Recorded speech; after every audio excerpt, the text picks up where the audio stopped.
총선 80일을 앞두고 대통령실과 한동훈 국민의힘 비상대책위원장이 정면 충돌했습니다.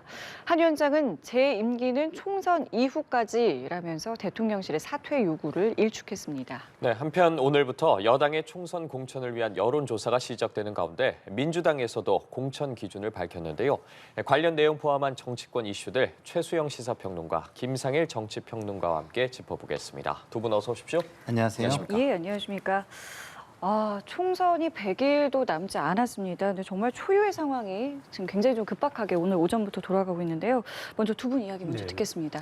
사실 이례적이죠. 사실 총선이 지금 80여일 남은 상태에서 대통령실과 그다음에 비상대책위원장으로 부임했던 분과 이렇게 어쨌든 외형적으로 지금 정면 충돌 양상이잖아요. 이제 내부적으로 이제 이것이 공천에 대한 어떤 그런 힘겨루기냐, 혹은 이제 명품백 사과, 김건희 여사의 명품백 사과를 둘러싼 논란이냐가 있는데, 어찌됐건 어떤 이유든 간에 총선이 80여일 남은 상황에서 이렇게 여권의 최고위층 간에 갈등 기류가 있다는 거는 이건 굉장한, 말하자면 위험 요인이죠. 그러니까 원래 총선이 이렇게 100일도 남지 않은 상황에서는 득점 포인트보다는 더 어디가 실점하지 않느냐가 더 중요한데, 이렇게 갈등으로 비춰지는 거는 어쨌든 정부 여당이 국정 성과에 대한 무한 책임을 지는 그런 입장이라는 점에서 여기에 대해서 과연 국민들이 어떻게 눈높이를 바라볼까. 그래서 저는 더 이상의 확전은 저는 없어야 된다고 봅니다. 그러니까 없을 것 같아요. 그래서 저는 이렇게 생각합니다. 한동훈 위원장 같은 경우에는 충분히 그동안에 이제 김건희 여사에 대한 명품백, 국민의 눈높이가 그렇다, 여러 우려할 만한 부분이 있다. 벌써 지난주부터 수차례 얘기를 하지 않았습니까? 예. 충분히 전달이 됐습니다. 그러니까 당대표 위원장으로서 민심과 현실 인식에 대한 어떤 충분한 우려, 그다음에 국민적인 그런 어떤 그 부분들을 그 용산에 충분히 전달을 했고, 실제로 언론과의 인터뷰들을 통해서 이것이 알려졌기 때문에 한 위원장 입장에서는 그런 것들이 충분히 전달됐다 생각하고, 더 이상의 이 문제 제기보다는 오히려 공정한 공천, 그다음에 이제 어떤 식으로든 지금 중도 확장을 할 수 있는 총선 전략 구상, 그다음에 이제 이런 공천을 둘러싼 당내 갈등에 대한 사전적 진화라든가 그런 교통 정리, 이런 데 이제 좀 말하자면 집중하면서 총선 전략을 좀 짜는 데 부심해야지, 이 문제를 가지고 더 이상 계속 거론하고, 그다음 충분히 전달됐기 때문에 대통령실도 그걸 알고 지금 반응을 한 건 아니겠습니까? 그래서 대통령실에서 어떤 식으로든지 입장을 낼 테니까 그 입장을 기다려보고 충분하게 전달됐다고 이제 생각을 하고, 저는 한동훈 위원장은 비상대책위원장으로서 자기 직무에 조금 더 말하자면 집중하고, 그다음에 그 부분에 좀 말하자면 여러 가지 공을 들일 필요가 있다라는 말씀을 좀 드리겠습니다. 사실 지난주부터 이제 한동훈 비대위원장의 어떤 좀 톤이 달라졌다는 네. 보도가 있었고, 그것을 대통령실이 좀 지켜보고 있다, 뭐 요 정도까지는 나왔어요. 근데 주말 새 요 정도의 갈등 좀 어느 정도 예측을 하셨습니까? 뭐 어떻게 좀 보셨어요? 그거보다 조금 더 나온 게 윤재옥 그 원내 대표하고 한동훈 급하게 만난 비대위원장이 거군요. 급하게 만났다. 예. 그리고 만나고 나와서 한동훈 위원장이 하신 얘기가 내 입장은 뭐 변화가 없다. 예. 이렇게 얘기를 했기 때문에 뭐 여기에서는 뭐 윤재옥 원내대표로도 안 되면 여기에서 한동훈 비대위원장을 조금 견인하거나 제어하려면 용산이 직접 나서는 수밖에 없는 상황이 된 거 아닌가. 그리고 용산이 더 이상 인내하지 못하고 액션을 취한 거 아닌가, 이렇게 좀 봐야 될 것 같고요. 이걸 바라보는 제 입장은 이제 두 가지입니다. 대통령을 바라보는 입장이 있고 한동훈 비대위원장을 바라보는 입장이 있어요. 대통령을 바라보면은 정말 어이가 없고요. 웃기기도 하고 화도 나고. 도대체 대통령이 이 나라를 민주주의 국가로 생각을 하나, 아니면 무슨 왕조 국가로 생각을 하나. 아니, 당의 비대위원장을 오라고 했다가, 뭐 한동훈 장관이 사실은 자발적으로 왔다고 보기도 좀 어렵다고 좀 보거든요. 근데 오라 그랬다가 나가라 그랬다가, 이게 도대체 말이 되는가라는 게 하나 있고요. 한동훈 비대위원장을 바라보면은 되게 흥미진진하고 짜릿해요. 와, 여기서 하나의 대체 소모품으로 끝날 것인가? 이렇게 그냥 계속 바뀌어지는 하나의 소모품으로 끝날 것인가? 아니면 여당 내에 야당이 되고 차기까지 가는 하나의 영웅서사가 하나 탄생하는가? 굉장히 좀 흥미진진하게 보여지는 두 가지 측면이 있는데요. 좀 전에 우리 최수영 평론가님께서 이거를 한동훈 장관이 더 이상 문제 제기하면 안 된다, 이렇게 얘기하셨는데, 그거는 총선의 조용한 패배를 말씀하시는 거랑 전 똑같다고 봐요. 근데 한동훈 장관이 총선에 조용한 패배를 하면 어떻게 되겠습니까? 지금 차라리 물러나는 게 훨씬 나은 거예요. 만약에 그렇게 얘기를 한다면. 그래서 저는 지금 물러나지 않겠다고 했다면 이거를 어느 정도까지는 국민 눈높이에 맞게 용산을 최대한 설득하면서 뭐 용산을 뭐 비난하거나 공격하는 어떤 감성적 이런 거는 전혀 없이 차분하게 국민의 입장에서 특검은 뭐 총선 이후에 하자든가 대안을 가지고 국민에게 설명하는 게 맞다 이렇게 생각이 듭니다. 이 사안과 관련해서 네, 뭔가 좀 더 전향적인 본인의 입장을 확실하게 드러내야 된다. 그렇죠.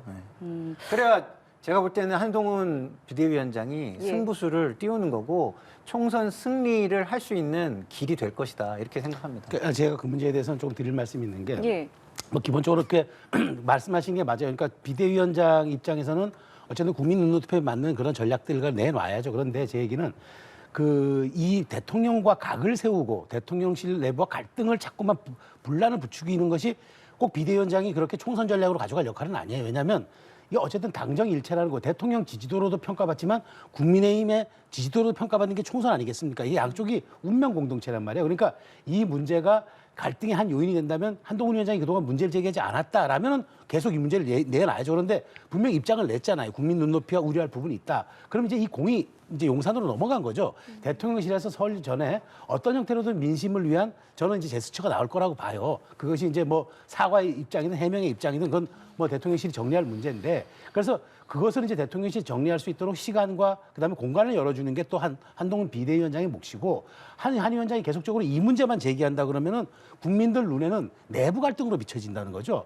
지금 사실 어찌 보면은 총선이라는 거는 외부의 뭐 적은 아니고 외부의 경쟁자와 싸우는 것이 중요한데 내부의 경쟁자랑 싸운다는 거는 이거는 아무런 의미도 없고 그다음에 이거는 여당이 혁신과 쇄신을 아무리 한다 그래도 묻혀질 수밖에 없는 게 갈등 이슈이기 때문에 지금도 그렇잖아요.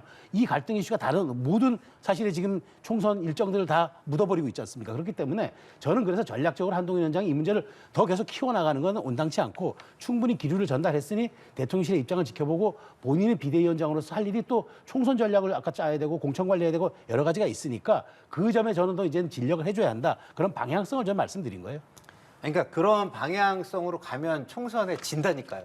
제가 드리고 싶은 말씀은 그거예요. 한동훈 비대위원장은 총선용으로 일단 온 거 아닙니까? 그럼 총선 승리를 하는 게 최대의 목표 아니에요. 그럼 총선을 승리해야 본인의 앞날이 열리는 거고 본인의 앞날이 열려야 대통령이나 김건희 여사도 어떻게든 전략적인 보호도 할 수 있는 거지 그렇지 않은 상황에서는 아무것도 못하는 겁니다. 그러면 좋습니다. 한동훈 장관이 그럼 여기서 물러나요. 물러나면 어떻게 되겠습니까? 여당은 공멸이에요, 공멸. 제가 볼 때는 완전 공멸입니다. 그러면 어떻게 돼요? 총선에 지면 이 정부는요 사실상 식물 정부가 되는 겁니다. 그러면 한동훈 장관이 이렇게 용기 있게 여당 내 야당 역할을 자임하고 선명하게 나가면 어떻게 될까요? 그러면은 한동훈 지지자와 윤석열 대통령 지지자가 있는데 윤석열 대통령 지지자가 너는 적이니까 우리는 앞으로 너네는 못 찍어 이렇게 할까요? 그러진 않을 겁니다. 그러면 전략적으로도 여기서는 용산이 한 발 빼주는 게 맞다. 이렇게 저는 생각합니다. 최 평론가님께서 그러니까 입장을 한번 좀 들어보자. 예. 대통령의 입장을 그러니까 한번 이제 들어보자라고 했는데 지금 뭐 한동훈 위원장이 이 문제를 회피하라는 얘기가 아니라 예. 충분히 전달했지 않았어요. 예. 하니까 용산에서도 이 비서실장이 와가지고 뭔가 조율을 하는 듯한 흔적이 있지 않습니까? 자, 그러니까 저는 이 문제를 더 오히려 확전하고 이 문제에 더 부각하는 게 정말 오히려 내부 갈등으로 비춰지고 명품백 김 여사의 그 문제 하나 가지고 당정이 충돌하는 듯한 이런 모습은 국민들 눈에도 도대체 그러면 총선은 무슨 걸로 평가받겠다는 얘기냐가 될 수 있기 때문에 확전은 이제 더 이상 제가 보기에 자제하고 예, 오히려 예. 공을 넘겼으니까 그 반응과 입장을 보고 그다음에 해도 늦지 않는다는 얘기죠. 맞습니다. 예. 그러면은 대통령실에서 지금 뭐 나오는 이야기는 뭐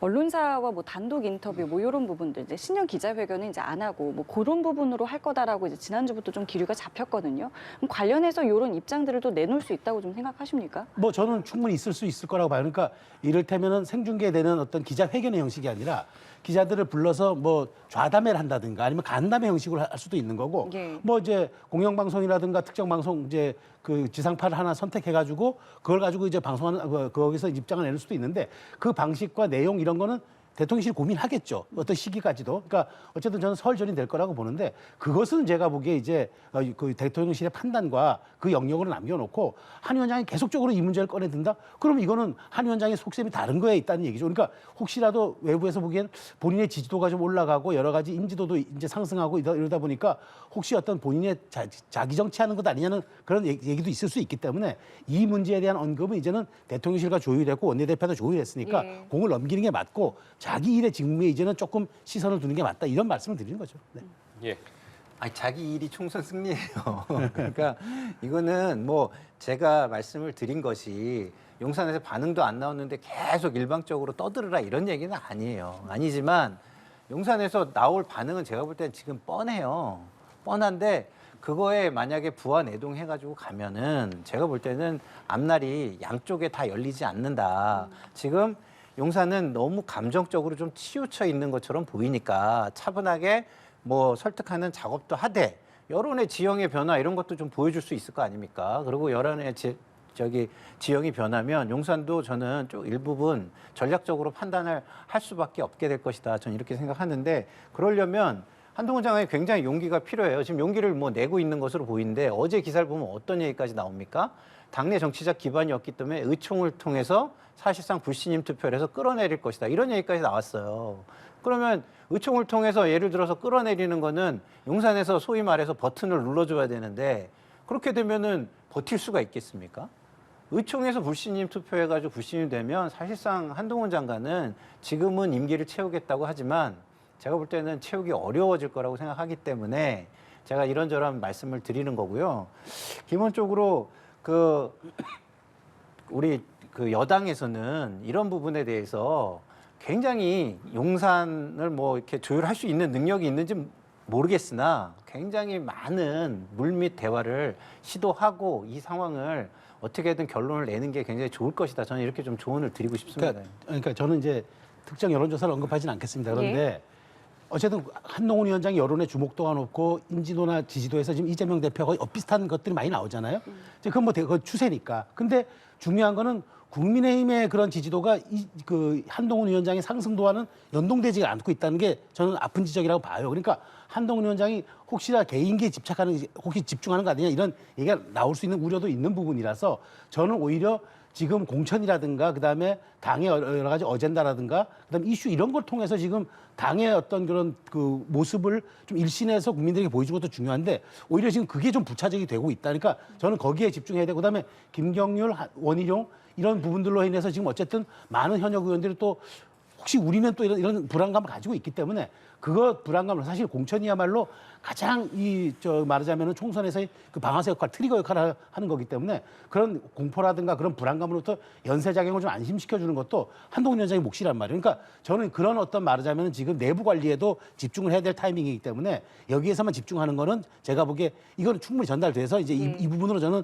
방향성을 좀 틀 필요가 있다는 말씀입니다. 그 조금 전에 대통령이 어떤 입장을 내야 된다고 말씀을 해주셨는데 오늘 대통령이 원래는 민생 토론에 이제 참석을 하기로 되어 있었는데 이제 감기 기운이 있어서 불참한 것으로 전해지고 있습니다. 다만 이게 10시에 열릴 예정이었는데 30분 전에 이제 갑작스럽게 좀 불참 소식이 전해지면서 이 배경에 대해서 벌써 또 많은 이야기들 나오고 있는데 이 부분은 그럼 어떻게 보고 계세요? 뭐 사실 뭐 많은 국민들이 그 말하자면은 왜 참석을 안 할까라는 그런 의구심을 갖게 되겠죠. 근데 저도 그래요. 30분 전에 뭐 저도 저 청와대 근무를 2년 반 했습니다만 대통령 공개 행사가 30분 전에 이렇게 말하자면은 그 취소되거나 혹은 참석 불참이 되는 건 조금 이례적이긴 한데 그건 대통령실 입장에서는 어떤 형식으로든 뭐 대통령께서 건강 관리가 지금 문제가 있다고 하니 감기 기운이 있다고 하니 그 액면 그대로 믿을 수밖에 없는데 혹여나 이런 문제들이 저는 그래서 이런 것들도 지금 말하자면 분석과 지금 이슈의 대상이 되고 관심의 대상이 되기 때문에 이렇게 이제 모든 행보 하나하나가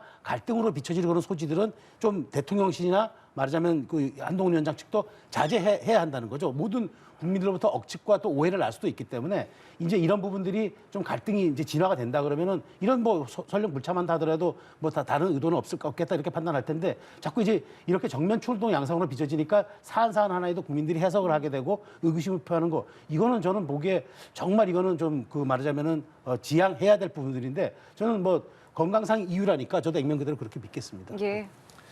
근데 기본적으로 갑작스럽게 이렇게 됐는데 충분한 설명이 없으면 내지는 충분한 설명에 뒷받침되는 어떤 근거 제시가 없으면 국민들 입장에서는 이게 현재 돌아가는 상황과 맞물려서 참석을 불참을 하시는구나 이렇게 생각할 가능성이 굉장히 높다 이런 생각이 들고요.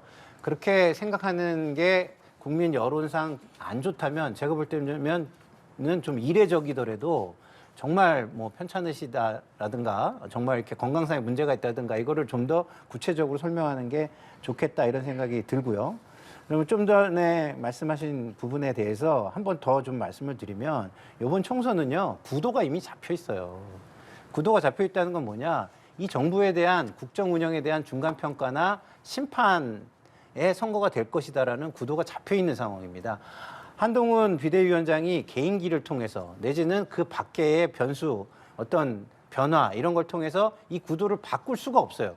그걸 못 바꾸기 때문에 사실은 그 용산과의 수직적 당정관계 해소, 차별화 이런 얘기가 계속 나온 거거든요. 그런 측면에서 볼 때 이거는 한동훈 비대위원장이 그러면은 이후에 자제를 한다고 될 것이냐? 그리고 뭐 비공개 조율을 하면 될 것이냐. 이전에 이미 비공개 조율을 비공개 만남을 통해서 여러 번 해봤는데 안 돼서 이게 불거진 거라고 본다면 그 가능성은 굉장히 어렵지 않을까 저는 이렇게 보여집니다. 네. 자꾸 제가 또 반론은 아니고요. 예, 자, 충분히 말씀하시죠. 대통령실의 입장도 저는 충분히 이해되는 게 이겁니다.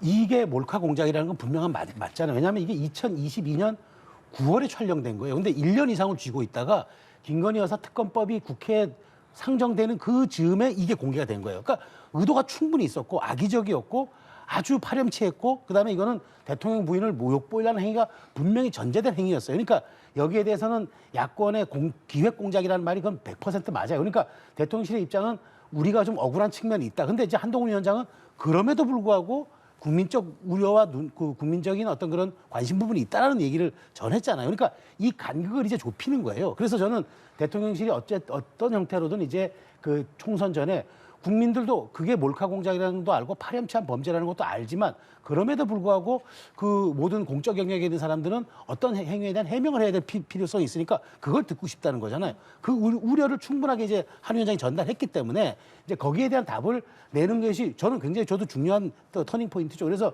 저는 이제 이 문제에 대해서 한 위원장이 뭘까 말하자면 이건 범죄 영역이라는 것도 충분히 법무부 장관한테 설명했고 지금은 민심을 듣는 당의 대표로서 또 그런 우려도 전달했기 때문에 저는 이제부터는 이 문제를 가지고 더더군다나 끌고 가는 것은 전 자기 패착일 수 있어서 이제부터는 저는 약간 프레임 전환을 해야 될 필요는 있다고 계속 거듭 말씀드리는 겁니다. 다만 의원들의 입장은 또 다를 수 있을 것 같아요. 의원들의 목소리도 상당히 이제 지금 말씀하신 부분에서 변수가 될 수 있거든요. 그렇죠. 있죠. 의원총회가 열린다면 아까 말씀하셨거든요. 어떤 여러 가지 분위기들 나올 수 있단 말이죠. 근데 지금 의원들이야말로 민심의 최일선에 있는 분들 아닌가요? 자기들이 네. 이번에 총선에서 공천도 받아야 되고 승리도 해야 되지 않습니까? 그런데 이분들은 다 정치 고수들이란 말이에요. 이게 확전되고 이게 계속 지속되는 순간 공멸이라는 걸 알죠. 그리고 한동훈 위원장에 대해서 예를 들어 불신한다? 그럼 다음 대안이 누가 있나요? 그러니까 제가 보기에 아마 의원총회에서도 저 같은 기류가 나올 거라고 저는 봐요. 제가 예측하지만 어쨌든 봉합하고 우리 당이 이제 더 이상 갈등보다는 또 어떤 쇄신과 혁신의 방향을 틀고 가야 되고 여기에 대해서는 용산이 어떤 식으로든 선택하고 입장을 낼 수 있게끔 공간을 열어줘야 한다라는 식의 얘기들이 전 지배적으로 보고 최소한 100여 명 가까이 100여 명 되는 의원들이 이번 총선이 지금 80일밖에 안 남은 목전에 있는데 그러면 비대위원장을 당의 또 비상대책을 가지고 또 다른 비대위원장으로 간다? 이건 상상할 수 없는 일이죠. 그리고 그 설령 저는 뭐 갑론을박이 오고 한다 하더라도 뭐 사퇴라든가 불신임 결의안은 안 나올 거라고 봐요. 그리고 법적으로 한동훈 위원장이 거치는 어쨌든 본인만이 자진 사퇴밖에 방법이 없어요. 진퇴는. 그쵸? 의원들이 강제할 수 있는 방법이 없기 때문에. 당원 당규상 지금 그렇죠. 그렇기 때문에 설령 뭐 이게 90% 이상 뭐 언론에다가 대고 이렇게 얘기하지 않는 한 뭐 갑론을박이 오고 가는 의원총회 수준이라면 저는 충분히 이거는 한동훈 위원장의 리더십으로 계속적으로 끌고 갈 수밖에 없다는 말씀을 드립니다. 예, 국민의힘 의원들 머릿속 상당히 복잡할 것 같거든요. 그렇죠. 어떻게 보세요? 그러니까 이제 문제는 주류가 뭐 김경률 비대위원은 오늘 사과를 하긴 했지만 저는 뭐 국민의힘이 아니니까 좀 자유스럽게 얘기하면 주류가 TK 의원들이 주류라는 거잖아요. 근데 여기는 김건희 여사 이슈를 건드리지 않아도 안정적으로 당선이 될 수 있기 때문에 아무 문제가 없는 거예요. 대통령 편을 들고 공천받기 위한 그런 줄서기를 할 수가 있는 거예요. 근데 그렇게 하면 어떻게 됩니까? 수도권은 지금 국민의 절대 다수가 이 문제를 보고 있고 이걸 처리하는 태도를 보고 있는데 그 태도가 정말 국민을 무시하는 태도다. 그러면은 표를 주겠습니까? 가뜩이나 구도 자체가 정권에 대한 중간 평가 구도로 지금 잡혀 있는데 그렇기 때문에 저는 수도권 의원들이 적은 지금 이 상황이 영향을 미치게 되면 물론 일부 그래도 소수라도 수도권에 있는 의원들과 이런 사람들이 균형을 잡으려고 노력을 하겠지만 예를 들어서 이용 의원이 뭐 단톡방에 썼다는 그런 분위기 이런 기류가 압도를 하게 되면 저는 한동훈 장관이 버티기 어려울 수 있다 이런 생각이 드는데요. 그 영남에 있는 의원들도 조금 정치적 경험이 있으니까 좀 이렇게 차분하게 생각을 좀 해주시기를 저도 바라죠. 예. 예, 뭐 일각에서는 지금 상황이 뭐 이렇다 보니까 뭐 앞선 이야기긴 합니다만은 뭐 극적으로 봉합될 가능성 이런 것들도 나오지 않겠느냐 이런 관측도 있던데 이 부분은 어떻게 보세요? 그러니까 극적 봉합이라는 게 이게 여의도의 시각으로만 보면은 얼마든지 나올 수 있어요. 예, 굉장히 다양하게. 근데 이게 왜 일어난 거냐면 총선이라는 것 때문에 일어난 거고 총선에 어떤 영향을 주는 방식으로 봉합이 돼야 될 거 아니겠습니까? 그러면 총선에 긍정적인 영향을 주는 방식으로 봉합이 된다면 아까 제가 말씀드린 대로 국민의 요구를 어느 정도 받아서 그러나 지금 당장은 어려우니까 총선 이후에 뭐 등등 구체적인 안이 나와야 되는 것이고요. 총선에 영향을 못 주는 방향으로 간다면 그냥 우리 좀 전에 말씀을 하신 것처럼 유야무야 뭐 대통령실에 충분한 의사 우리는 전달을 했다. 우리는 그걸로 책임을 다했다. 이러고 가는 건데 그렇게 하면 국민들의 입장에서는 아, 이 당이 역시 대통령 앞에서 그냥 무기력한 정당이구나. 이렇게 판단할 수밖에 없는 상황이 오지 않을까 싶습니다. 예. 자, 지금 이 빠르게 돌아가고 있는 상황에 대해서 이재명 대표도 발언을 했습니다. 지금 이럴 때가 아니다. 민생을 챙겨야 된다라고 이야기를 했거든요. 근데 바라보는 시각 좀 어떨까요? 이재명 대표 입장에서는 지금 그렇지 않아도 본인에 대한 여러 가지 지금 리더십 문제, 그다음에 다시 이제 재개된 사법 리스크 문제, 그다음에 지금 이른바 친명과 비명 간의 갈등을 둘러싼 자객 공천 문제, 당내 입장이 굉장히 좀 곤혹스러운 입장에서 외부에 말하자면 시선을 돌릴 수 있는 좋은 호재를 만난 거죠. 그러니까 오히려 이제 본인은 정권 심판론을 더 부각하기 위해서 이런 민생이 더 책임져야 되는데 이게 지금 싸우기만 할 때냐라고 이제 약간 얘기하지만 실질적으로 지금 뭐 민주당 내부에서도 엄혹한 게 많이 지금 잠재돼 있습니다. 그러니까 그러게 지금 이재명 대표 입장에서는 당장에 지금 이렇게 말하자면은 국민의힘 내부와 대통령실의 갈등이 조금 호재로 작용할 수 있겠다는 그런 생각이 들겠지만 저는 그렇게 보진 않아요. 어쨌든 저는 이 문제는 진화가 되고 봉합이 될 겁니다. 자, 그렇다면 이제 이재명 대표 입장에서 이렇게 지금 자객공천 논란과 불공정 경선에 대한 여러 가지 지금 이야기들이 나오고 있는 상황에서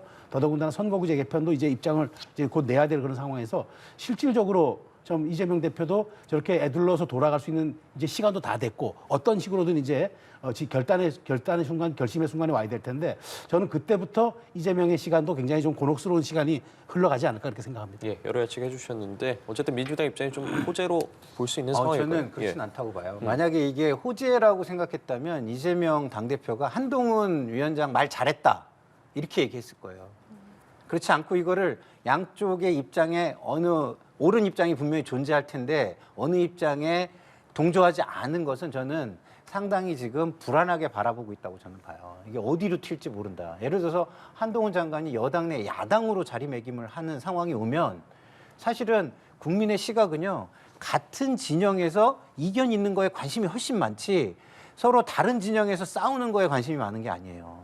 그러면 모든 이슈를 국민의힘이 빨아가게 될 것이고 거기에서 한동훈 장관이 두각을 나타내면 차기 대권까지도 어려워질 수 있다라는 생각을 하지 않겠습니까? 저는 그런 불안감이 들던데요. 어젯밤에 이 소식을 접하면서. 그렇기 때문에 애써 한동훈 장관의 입장과 대통령 입장이 아닌 둘 다 이렇게 같이 한 팀으로 묶어서 아 저기는 여권인데 왜 민생 안 챙겨? 이렇게 하는 전략을 택한 거 아닌가 저는 이렇게 생각이 듭니다. 지금 말씀대로라면은 제3지대 역시도 지금 굉장히 동력을 좀 잃을 수 있는 상황 아니겠습니까? 제3지대도 어제 뭐 이렇게 움직임을 제가 좀 취재를 해봤는데 굉장히 예민하게 이 상황을 보고 있습니다. 이게 어디로 튈지 모른다. 예. 호재가 될 수도 있고 엄청난 악재가 될 수도 있다. 이게 어마어마한 지금 상황이 한 치 앞을 내다볼 수 없는 상황이 지금 전개되고 있는 겁니다. 제3지대는 어떻게 좀 바라보고 있을 것 같으세요? 그 제3지대 입장, 그래서 지금 이준석 대표죠, 이제는. 이준석 개혁신당 대표가 예. 그 얘기를 했잖아요. 이거 짜고 치는 것 아니냐, 예. 이른바 이제 약속 대련 아니냐라고 얘기했고, 나중에 극적인 봉합이 뭐 굉장히 여권에도 도움이 될 거라고 생각하는데 그 말씀이 맞아요. 어쨌든 정치권 이슈에서는 어떤 나쁜 이슈든 이슈를 끌어들이는 쪽, 그다음에 이슈를 주도하는 쪽이 어쨌든 전국의 그 리드를 가져오는 건 분명하기 때문에 이제 이 문제가 이제 갈등이 불거져서 지금 현재는 굉장히 내용으로도 미치고 갈등으로도 미치지만 어떻게 수습되느냐에 따라서 다시 한번 여권이 전열을 재정비하고 그다음에 다시 한번 앞서 나가는, 오히려 그러면서 김건희 여사 리스크 문제도 좀 정리가 되고 이렇게 된다 그러면 여권의 입장에서는 오히려 더 탄력을 받을 수도 있는 그런 상황이 되죠. 그렇지만 사실 그럼에도 불구하고 이런 모습들이 계속 진행된다 그러면은 사실은 국민들은 그 총선에서 그 희망을 보고 싶어 하지, 사실 이게 여권 내 갈등이 더 지속되고 한다 그러면 어쨌든 이게 여권 내 불리한 이슈가 맞긴 해요. 근데 극적으로 봉합되거나 뭐 이렇게 됐을 때 제가 이제 희망적인 이제 이야기를 하는 거지, 이 상태로 더 사실 또 당이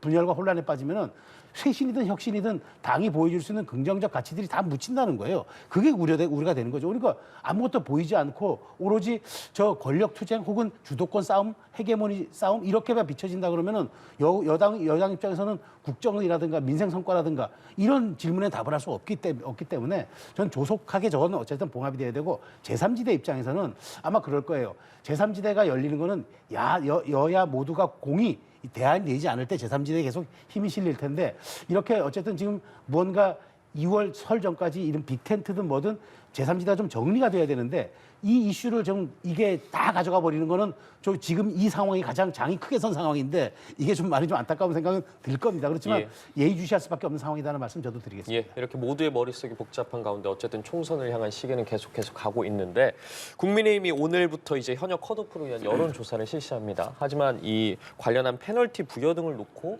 또 의원들이 반발하기도 했거든요. 이 상황에 대해서는 현재 어떻게 보고 계세요? 사실 이게 정우택 박덕흠 의원의 반발이라는 거는 우리 지역구와 동일 지역구라고 보기 어렵다. 왜냐하면 선거 중간에 한번 지역구들이 좀 바뀌면서 군단위가 편입되고 빠져나가고 뭐 재편성되고 이제 이런 점이 있었으니까 우리를 동일 지역구로 구분하는 건 조금 이거는 불평등하지 않느냐고 문제를 제기한 거죠. 그 사실 이제 이렇게 되니까 좀 민감한 건 맞아요. 왜냐하면 이게 사실 동일 지역구 3선에다가 그다음에 마지막 하위 10에서 20% 안에 들면은 무려 최대 35%까지 감점을 받잖아요.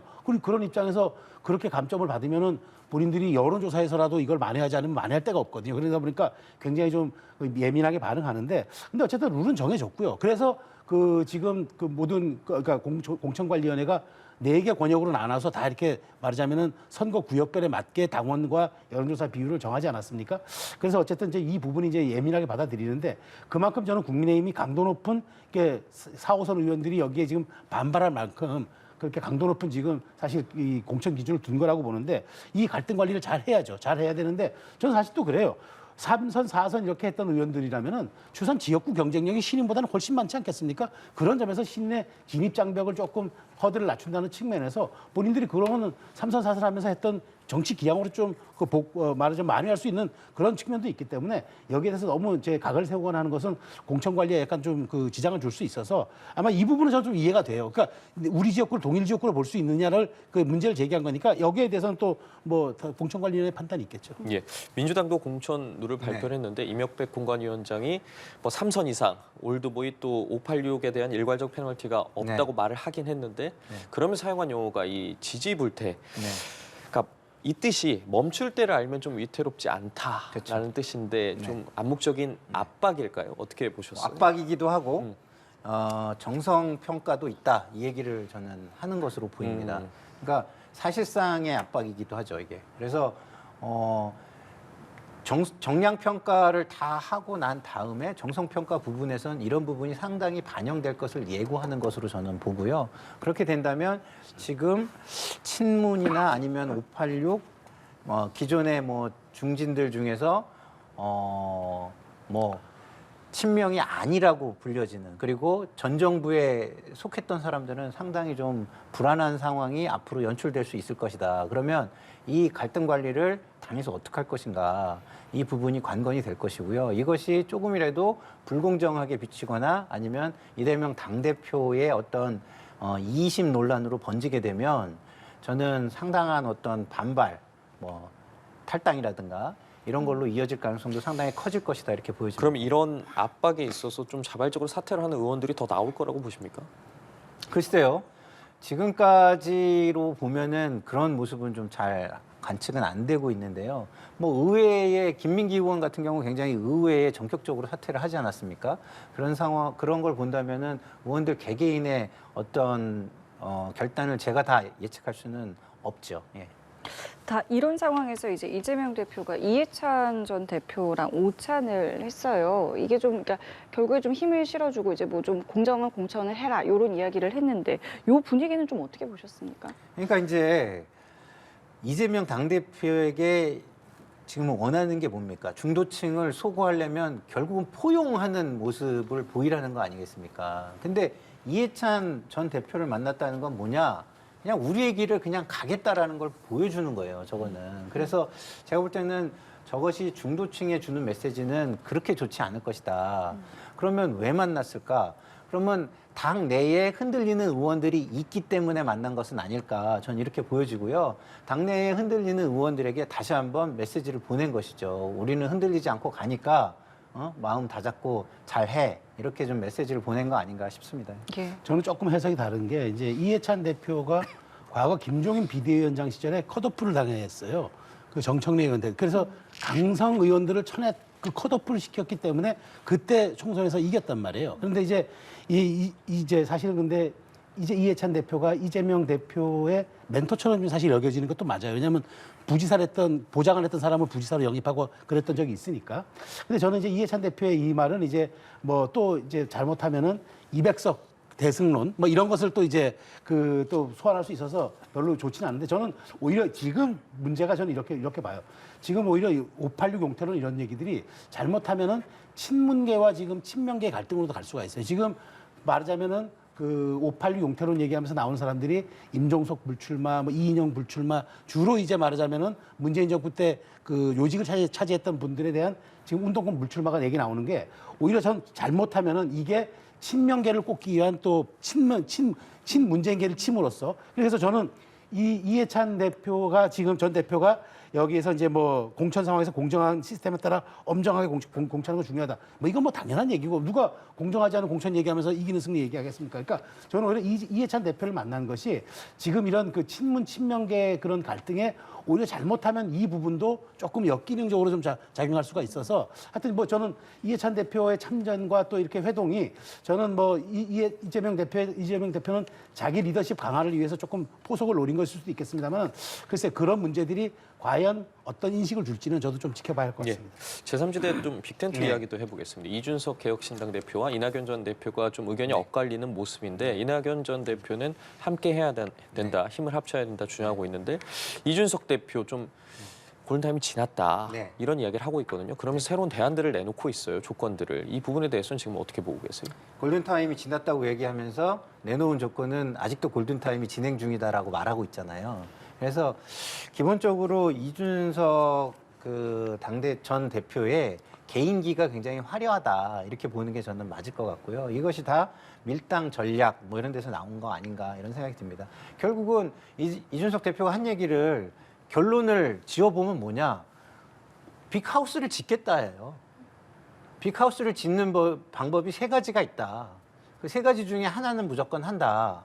뭐 이런 건데 그중에 제일 좋은 거는 다 같이 가는 거다. 이렇게 이미 얘기를 하고 있잖아요. 이낙연 대표하고 말하고 다르지 않아요. 그러나 이낙연 대표의 말은 자칫하면 어떻게 보입니까?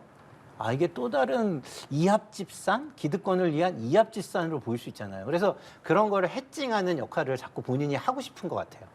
예, 그렇게 보시면 맞을 것 같습니다. 이준석 대표 연대론에 대해서 어떻게 평가하세요?